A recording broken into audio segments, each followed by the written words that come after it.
Hello everyone, I'm Claire Marie B and welcome to my channel. In today's video I'm going to be taking you through my March bullet journal setup, and this is going to be a month of use it up. So I bought a whole load of papers and other things when I thought I'd have a go at scrapbook style, and I don't think I'm very good at it. So I have a cupboard full of different scrap papers and bits and pieces, and I love to challenge myself every once in a while to make a monthly theme that uses up some of those materials.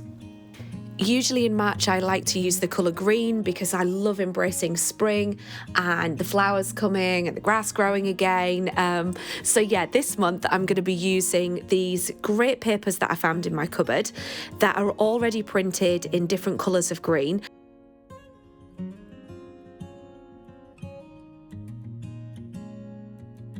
I'm cutting them out into shapes to make flowers and plant pots, and it'll all become really clear soon, I promise.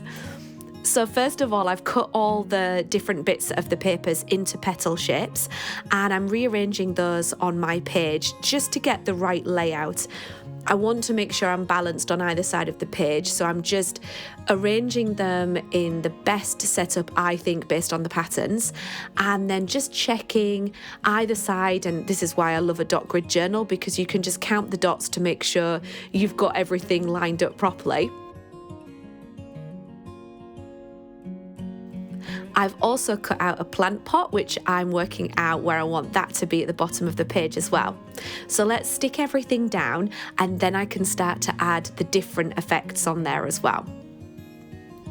For my lettering, I'm going with my normal bouncy lettering style, and I decided to be super confident and just go for it and write it out this month, which was a mistake because I was in a bit of a rush. So I've kept the mistake in to show you how I'm going to fix this. So first of all, I'm going to take a breath and slow down, and I'm going to draft it with pencil on my craft paper first to make sure I'm happy with my lettering before I draw it. It was such a rookie error that I made. I know that when I'm doing my lettering, it really is about drawing the letters and more like a piece of art rather than just writing. So I really should have just taken it slow and drafted first, but there we go, we live and learn.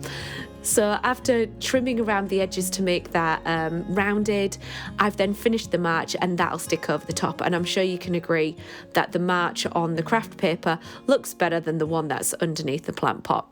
And I actually think the craft paper goes really well and adds something extra as well to the spread. The next thing to do is create the stem from the plant pot to the flower.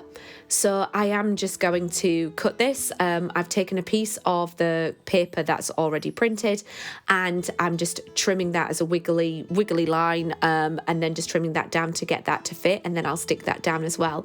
You can use any materials whatsoever to create this. You don't need to have the same papers as me or anything like that. There's so many things that you could use in your cupboard to have a use it up session as well. The next setup that I'm doing is my calendar spread, and as per what I love to do, I've picked the colour scheme of what's on the papers and found the right pens for this to create all of the boxes. You might be wondering why I've got a sort of a random box on the left hand side in the top row and two on the right. March actually has the 1st and 2nd is over a weekend, as we know, and the 31st is then on a Monday. Rather than use up a whole line at the bottom of the calendar, I decided to have the 31st up at the top as well, just as a better space saver, and that fit much better with my layout. So that's why there's the box up at the top. I did have to stay incredibly focused though as I was drawing these out to make sure that I didn't just get carried away and just forget what I was doing and draw extra boxes all the way along the top, which is what I would usually do.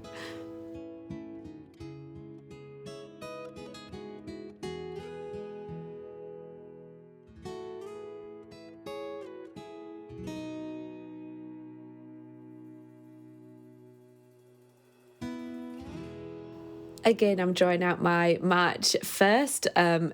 and then going over that with my black ink pen just to make sure that I've got the lettering exactly as I want it. You can guarantee if I don't do this with pencil, as you've seen, it just doesn't come out the way that I want. So I definitely need more practice with this, or I think there's just something about having the video camera on and the pressure, maybe something like that, and all of a sudden it just goes to pop. So there we go.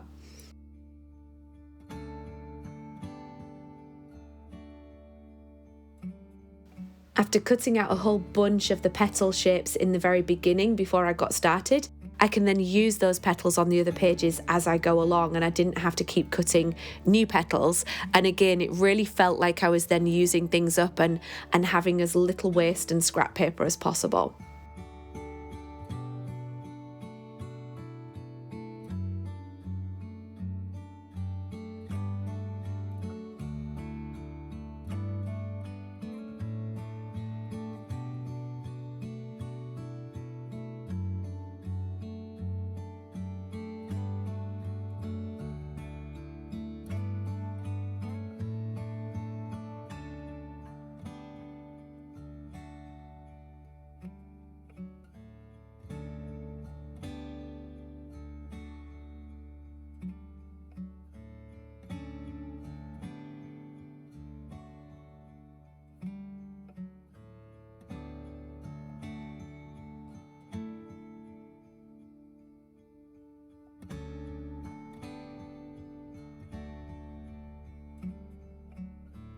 And that's the calendar page completed.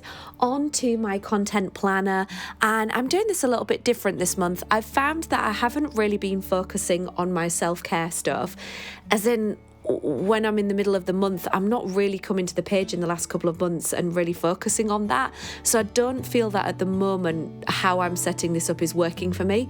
So in the meantime, I have so much to do over the next couple of months. I decided to make this much more of a working to-do list and incredibly useful and productive space. So on the left-hand side is my content planning, which I've really been enjoying using over the last couple of months. It's helpful to try and keep me straight on what it is that I'm up to. And on the right-hand side, you may be wondering, what's Essie all about? This is I do coaching. I have kind of like a little side business. So I'm able to create on the right-hand side all the things that it is that I need to do this month, because I really want to focus on that more.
And that's my setup complete. On to my final setup, which is my March review.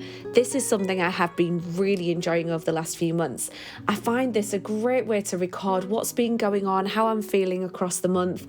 So you can use all these different boxes the way I do, or have some different headers or different things that work for you.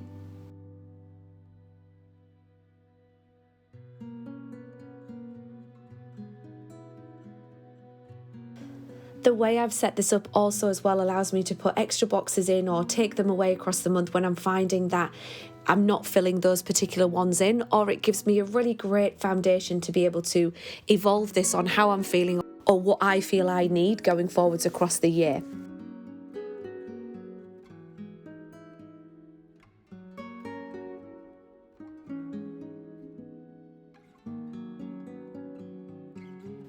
cutting out some of the extra shapes. So there you'll see how I actually cut out the plant pot.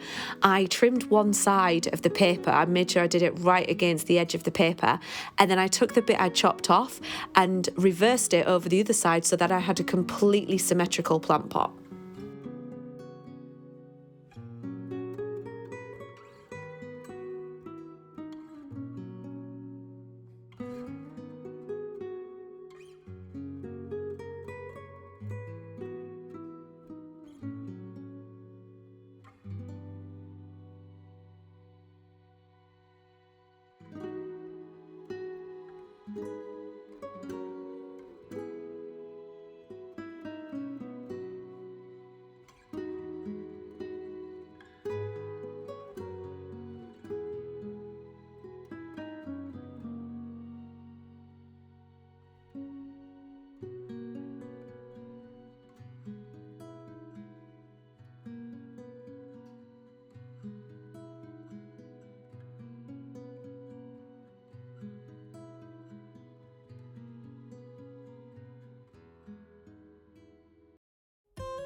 And there's my setup complete. Thank you so much for watching today. I hope you enjoyed my video. If you did, please hit like and subscribe and turn on notifications to be told of when I release future content. Catch you in my next video. Hope you have a fantastic March. Bye!